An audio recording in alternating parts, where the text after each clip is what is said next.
However, the issue is different with respect to moral enhancement. In my talk, I explain why moral bioenhancement is an obstacle for the good life for most human beings. In order to have a morally better way of dealing with the various challenges related to emerging technologies and their potential to enhance human beings, it seems more plausible to promote cognitive capacities directly instead of using moral enhancement. As Harris seems correct in stressing that cognitive capacities also promote the likelihood of our being moral. I'll put forward some reasons for underlying this point. I'll progress as follows. Firstly, I will provide some reasons for arguing against Savulescu in person that there has not been any significant moral progress since Confucius, Buddha, and Socrates. Thereby, I'll provide reasons for claiming that moral and cognitive developments are parallel procedures. Secondly, I will focus on moral enhancement which aims for the reduction of harm done directly to individuals, as I regard this version as the most promising one. To promote pro-social behavior by means of oxytocin might also be a realistic option, but it faces similar challenges as the version I'm focusing on. The reduction of akrasia and the promotion of respect for and acts in accordance with the norms of freedom and equality, however, are extremely complex goals which I do not expect to become relevant options in the not-so-distant future. The same applies to Savulescu's God machine. I'll put forward reasons for claiming that the type of moral enhancement on which I'm focusing is neither in the interest of a country nor in that of most individuals. The relationship between cognitive and moral developments. Harris regards the advancements of our cognitive capacities as related to an advancement of morality, and I agree with him. One reason which supports this point of view is the following observation concerning the development of morality in history. It also directly goes against the position put forward by Pearson and Savulescu, who claim, "We hypothesize in our paper that this might be a reason why the degree of moral improvement since the time of Confucius, Buddha, and Socrates has been so small in comparison to the degree of technological progress, despite moral education," unquote, from a paper from this year. This observation seems highly implausible, as there are several reasons for claiming the opposite. By the way, it might be interesting to note that Kant, in his Anthropology, also talked about the historical progress which is determined by various conflicts and which leads to the human perfection concerning morality. His position is founded upon a strange teleological understanding of the historical development. But his observation that conflict leads to moral improvement is at least noteworthy in this context.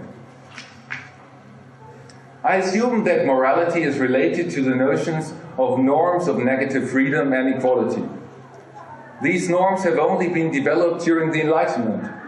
Hence, I wonder how it's possible to think that these norms have been in practice and respected without them having been realized consciously, which Savulescu in person would have to assume, given that they hold that there has not been any significant moral progress. Historical studies make it clear that neither the norm of negative freedom nor that of equality did play any role in ancient Greek and Roman societies, as well as in medieval Christian countries. Political systems were strongly hierarchical in antiquity. People took it for granted that they are natural-born slaves. Even the greatest ethical thinkers of their times, like Aristotle, agreed to this understanding. The same applies to the Holy Roman Empire during the Middle Ages. Furthermore, how can one even imagine that the norm of negative freedom has played any role in communities before the Enlightenment? Citizens were forced to agree with the religious, metaphysical, and ethical beliefs of the religious and political rulers of their country. Socrates was sentenced to death because of a disrespect concerning the gods. Political and religious reactions concerning witches, Giordano Bruno thoughts and some writings of Hugo Grotius, Galileo Galilei, and even Jean-Paul Sartre, who was once the last writer to be listed in the Index Librorum Prohibitorum of the Catholic Church, are certainly further confirmations of this assessment.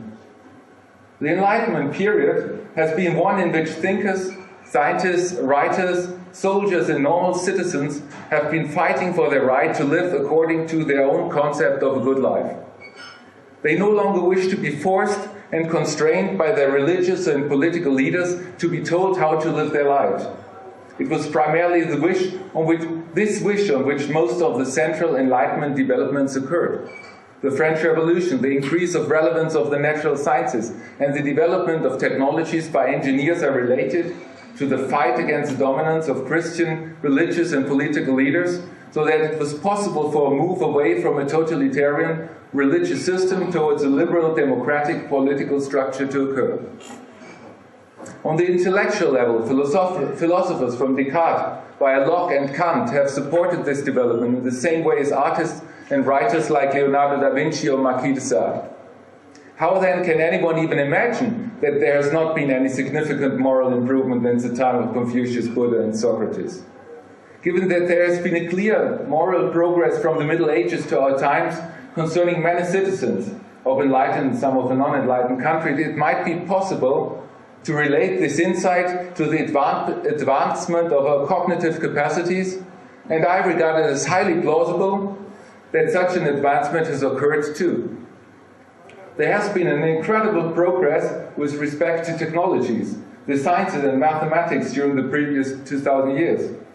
Hence, there was a human need to develop further, more specific and more detailed cognitive capacities for dealing with advancement physiologically. Consequently, there are reasons for holding that there is a correlation between moral and cognitive advancements.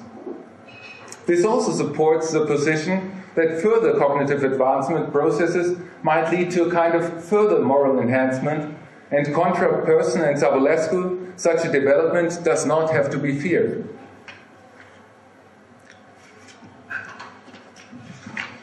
Moral enhancement as obstacle of a good life. Persson and Savulescu see dangers as related to the development of emerging technologies, even the risk of global destruction, without any moral enhancement, bioenhancement. Hence, they argued in favor of the need of moral bioenhancement, and in a paper from 2008, they even argued in favor of obligatory moral enhancement.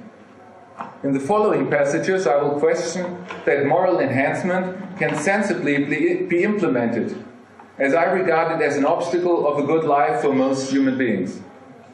Thereby, I'll focus on moral enhancement as related to the reduction of direct harm done to individuals, as it seems to me as the most promising technology, especially given the scientific research undertaken by Molly Crockett and the heated debate about it afterwards.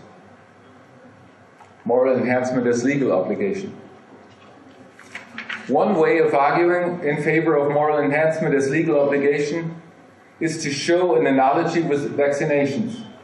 Even though this analogy works in many ways, it fails with respect to a central premise. Health is a state which is in the interest of most human beings. The act of directly harming an individual human being, on the other hand, can be a moral act and even be a politically necessary act. To guarantee inner and outer security, the police and the army is needed to have the right and the need to use force against individuals. The same applies to others who are in a situation where such force is needed, whereby the case of Jasper Scheringer, who was successful against a shoe bomber, is only an extreme example.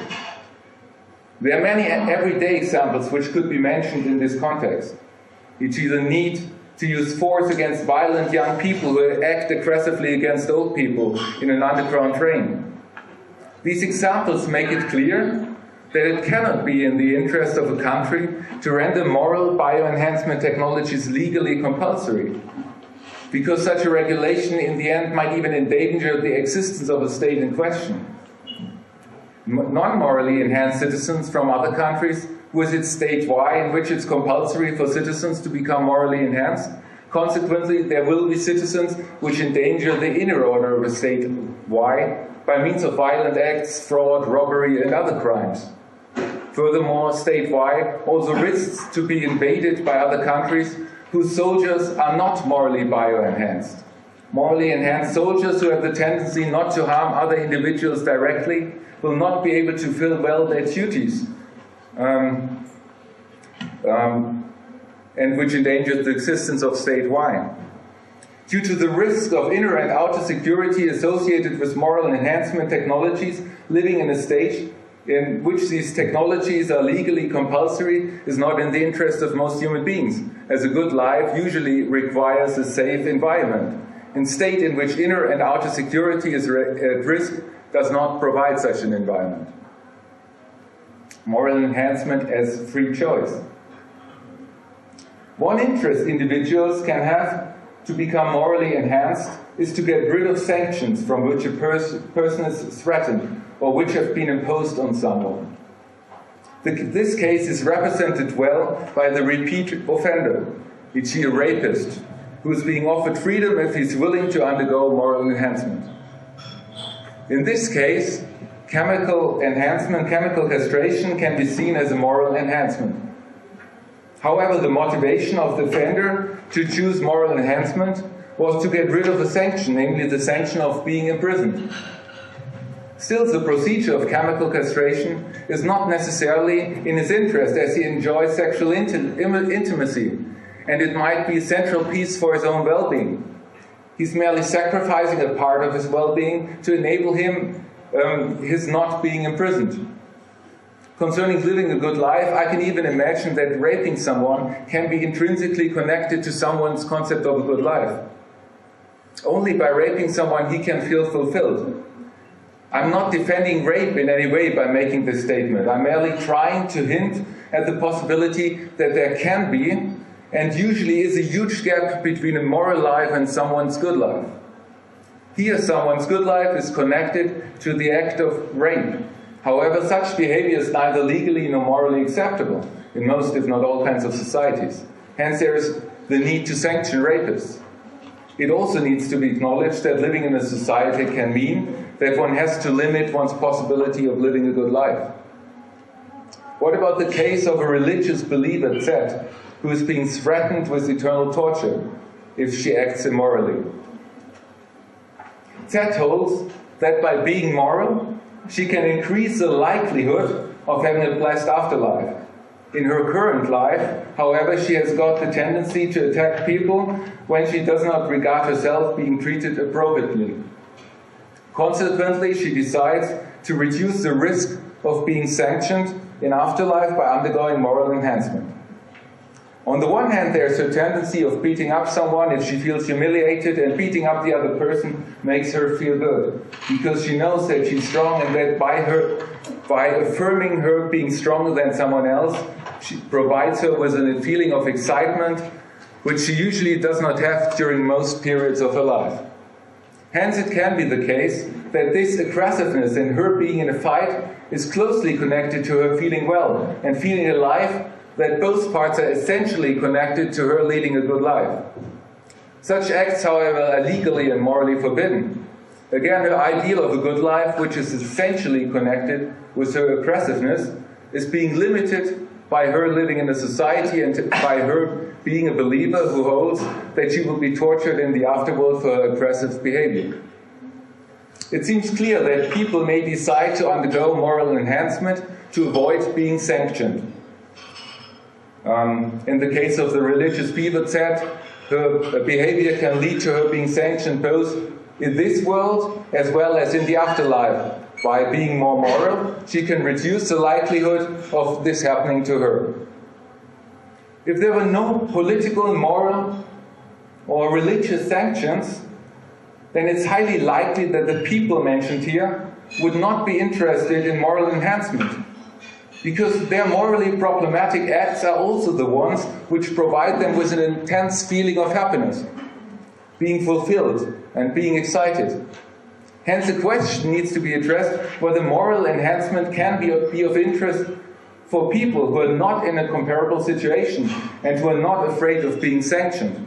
For example, the ones who stick to legal prescriptions but are not interested in morality because they regard anything legal but also as morally legitimate. An example of such a person could be a sadomasochist couple. It makes him happy and fulfilled if she tortures him in all imaginable ways. Moral enhancement would not be an option for them, as it would clearly decrease their capacity for living a good life.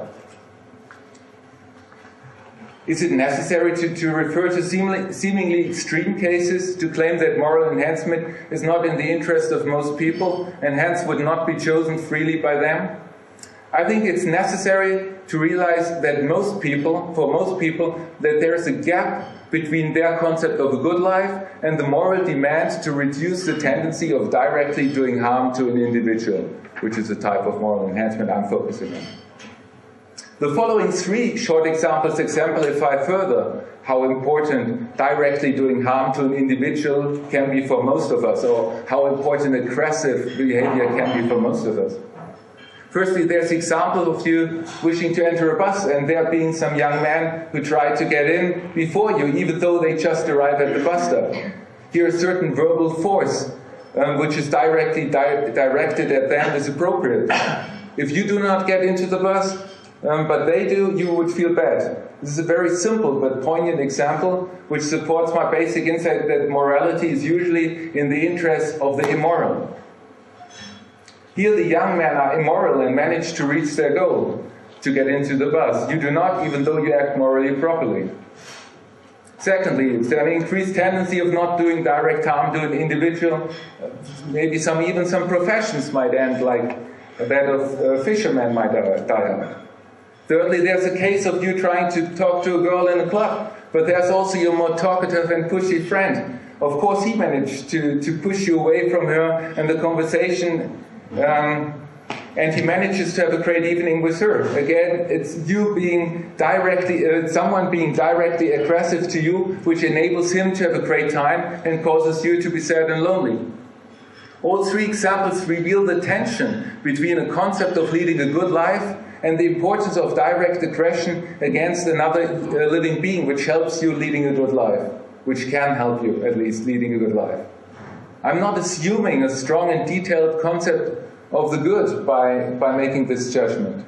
I'm merely trying to show that a certain aggression, a power, violence, and strength is a relevant aspect within most concepts of a good life. By promoting moral enhancement in the way dealt with here, meaning the reduction of inclination of doing direct harm to an individual, it becomes clear that it's highly probable that there will be a clash between the concept of morality and many, if not most, concepts of the good life.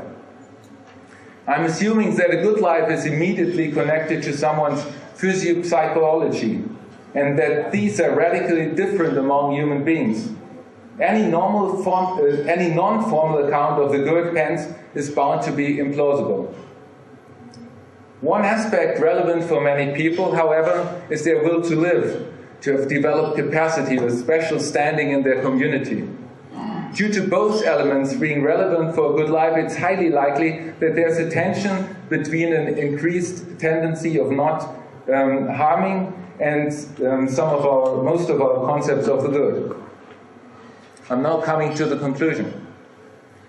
In part 2, I put forward some reason why it's neither in the interest of a state nor in that of an individual to use moral enhancement. If a state made it legally obligatory to use moral enhancement, then it would risk its own existence and reduce the stability of its own inner and outer security. A stately security usually promotes a good life of human beings. Moral enhancement in this case represents an obstacle for a good life. This is also the case for the option of freely choosing moral enhancement. Freely choosing moral enhancement is not in someone's interest, as it decreases the likelihood of someone's leading a good life. Again, moral enhancement is an obstacle for a good life. However, this analysis does not imply that humanity's future is likely to be doomed, as Persson and Savulescu's text sometimes seems to imply. Given the parallel developments of moral attitudes and cognitive capacities from part 1 of my talk, there are reasons for holding that there is still hope for not having to face global human extinction in the future. Given the above analysis, it seems likely that morality is promoted better by means of cognitive advancements and enhancement, as Harris has already suggested. Direct moral bioenhancement might only be in the interest of people who can use it to avoid being sanctioned, which can be the case for prisoners as well as for some traditional religious believers. Thanks a lot for your attention.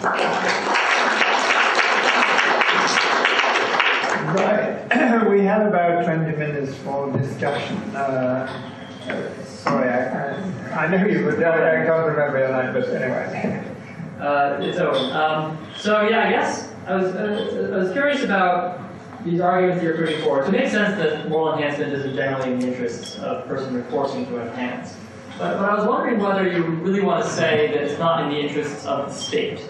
Because you're committed, I think you're committed to saying the Enlightenment advances, those were good for states, right? Like the democracy, human rights, moral equality, that was good for states, right?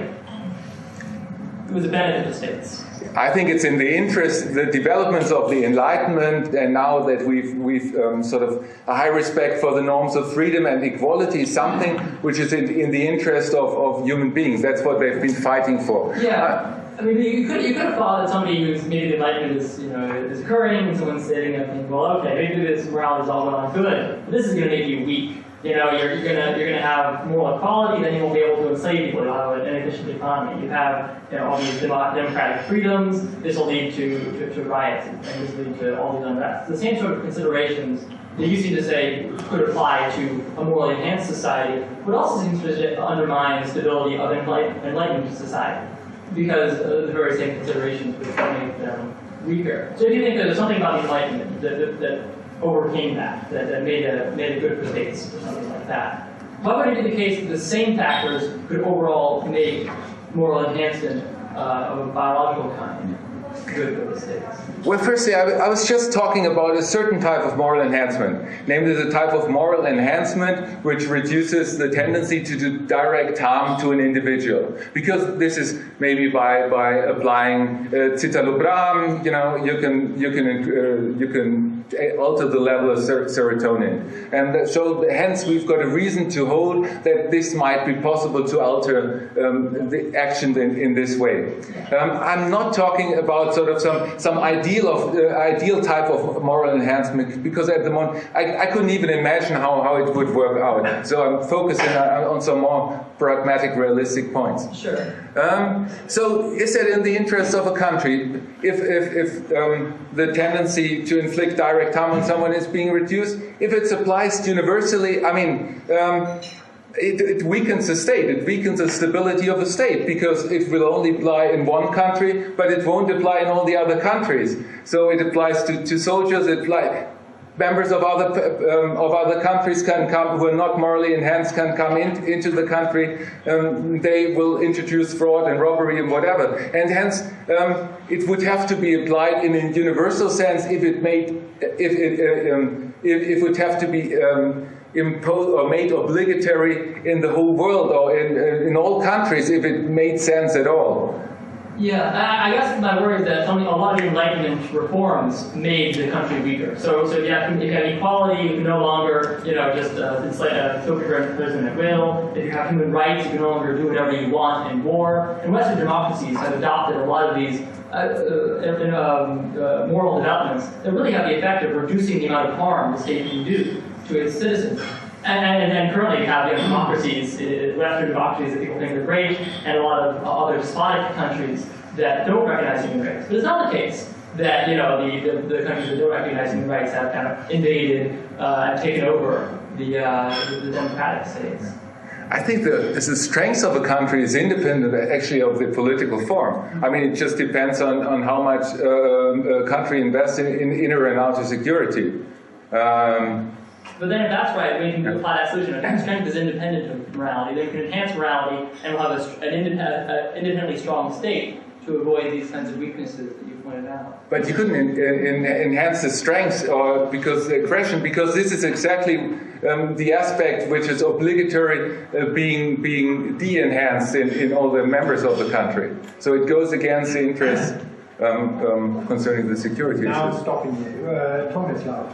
I wonder whether your assumption about the tension between a good life and moral enhancements depends on the frequency of the people who will be morally enhanced.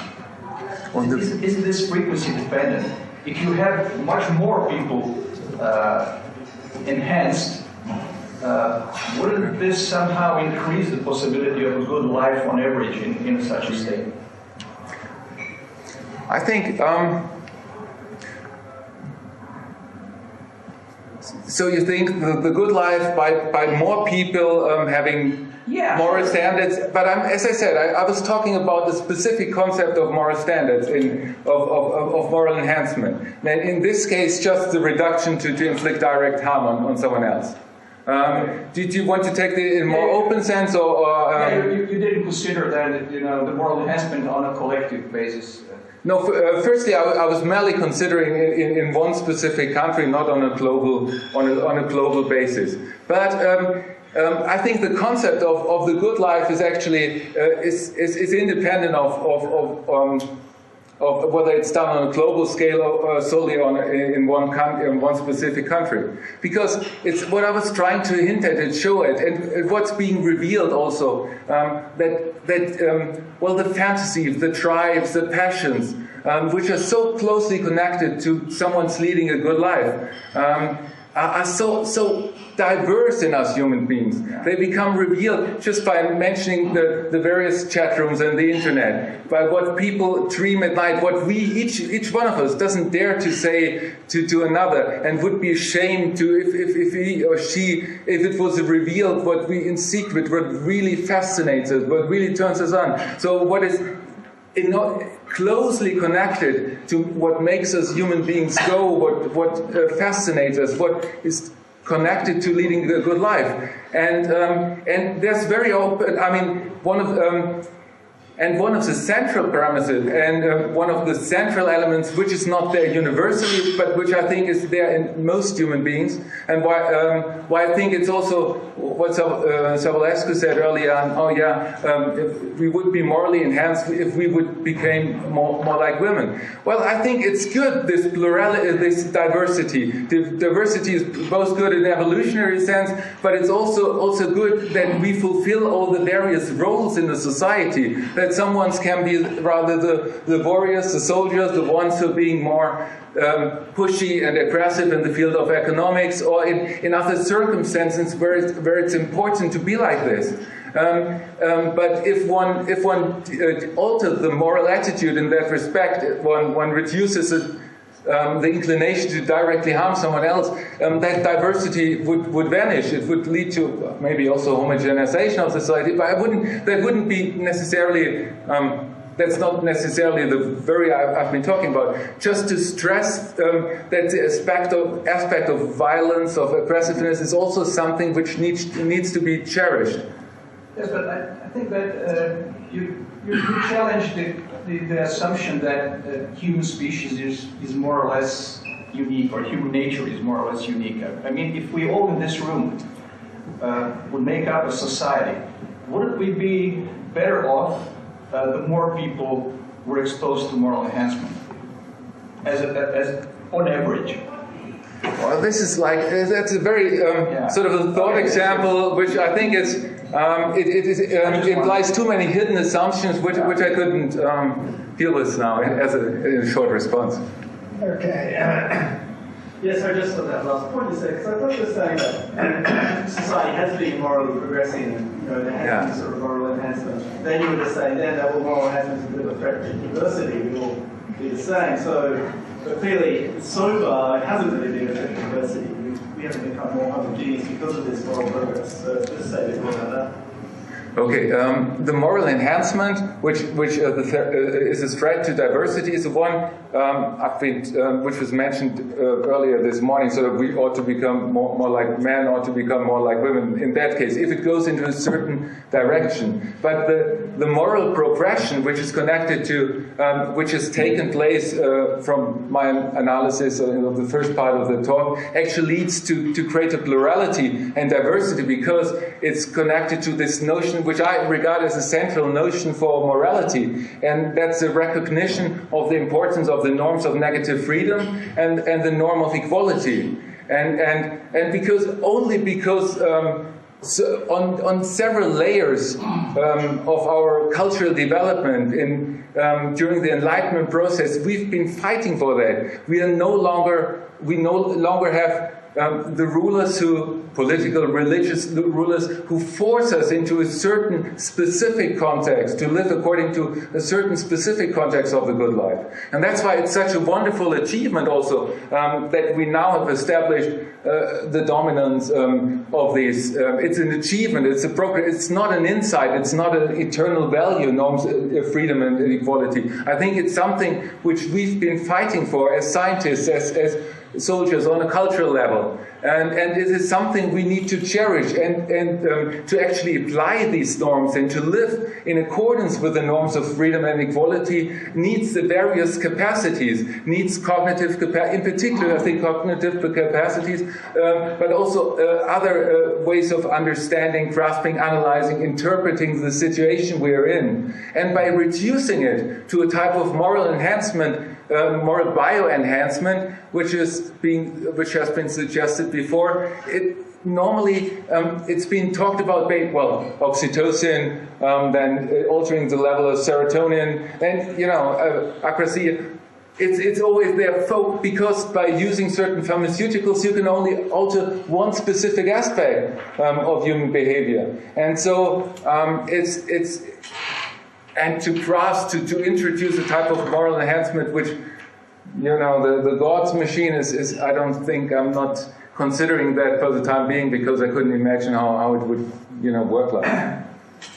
Yeah. You were saying that we make a very plausible claim about when we say there hasn't been that much moral development since Confucius and Buddha.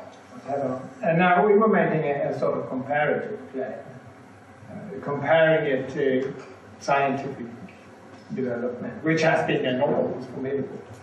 But we also sort of point to certain things, certain aspects in which we think there has been development. And for instance, we do mention equality. But with respect to human equality, I think we make 2 points. One point is that the equality is only in certain respects, sort of political equality, in some sense before the law and so on. But economic inequality is huge today and sort of much greater than in many earlier periods, certainly than in hunter-gatherer society, because in those societies they didn't have many possessions. So there seems to be a tendency for economic inequality to grow in step with the amount of resources that there is in the society. So that's one aspect. The other, I think, even more important point we make is that although there might seem to be equality between races and sexes and so on in the society, history shows that a society very quickly can sort of sink into a state of total barbarism. I mean, I hate to sort of make this case against you, but it was sort of a German in the Second World War. I mean, it's a so obvious case, but it goes to show that a society can seem very civilized on the surface, and suddenly it's sort of atrocious behavior erupts, and this has happened so when is this sort of remarkable moral development occurred? Has it occurred since the Second World War? It's very short. I think, I mean, the sort of regressions of that sort make me sort of think that deep down, I mean, we're still in many respects rather primitive. So that's another sort of thing where we sort of don't look at just doctrines people espouse, but on their behavior as well. And it's a well-known fact that people tend to express racist attitudes when they think they're not observing. So I don't know.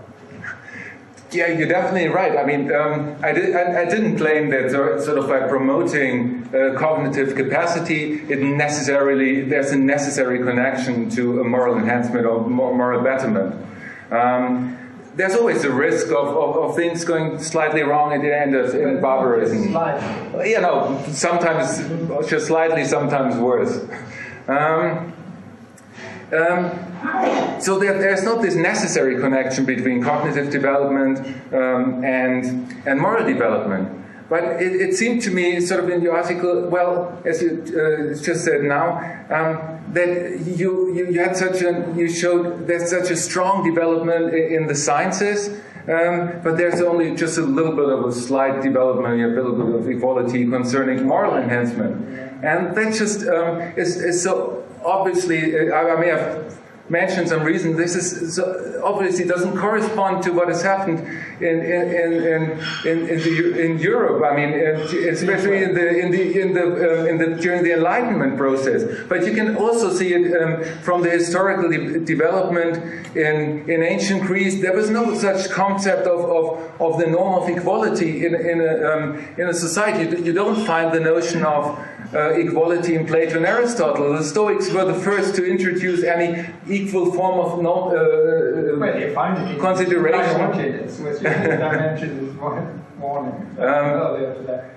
In the notion of humanitas in the Stoics, Cicero was the first to introduce the notion of dignity as applicable to all human beings as human beings.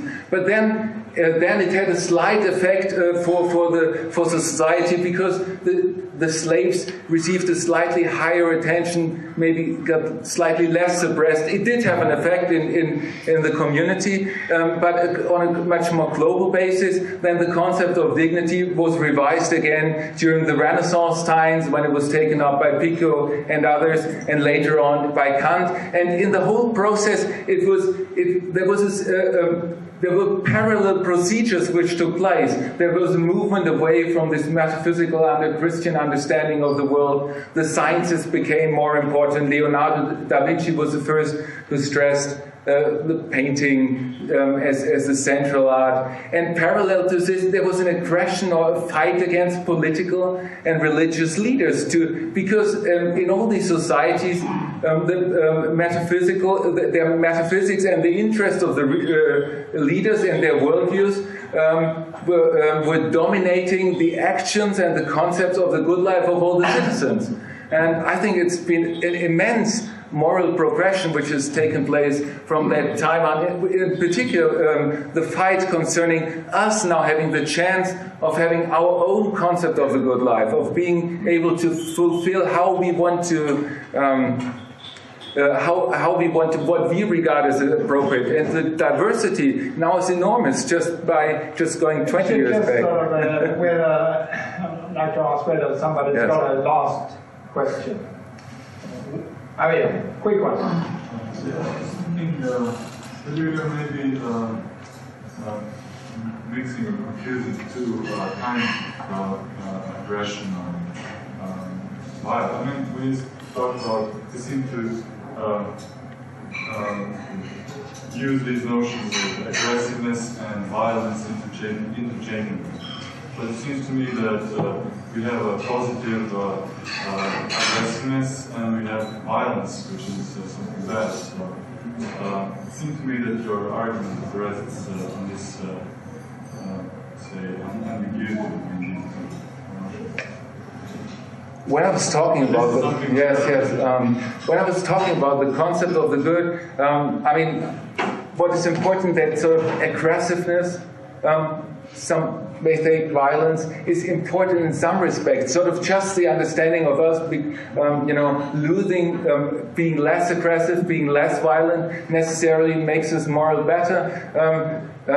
Firstly, this is not the case, and I've showed many examples which make it clear that aggressive behavior can be actually moral behavior. I mean, just be referring to, you know, inner and external security of a state, just by you know, by people trying to rob someone else, and then you enter. You need force, but in an everyday situation, just to stand up for oneself, one very often needs a bit of aggression. One needs a bit of maybe even violence, but not every type of violence has to be sort of a morally bad or even legally forbidden type of violence. So I think one can make a lot of distinction between grades of shades of violence.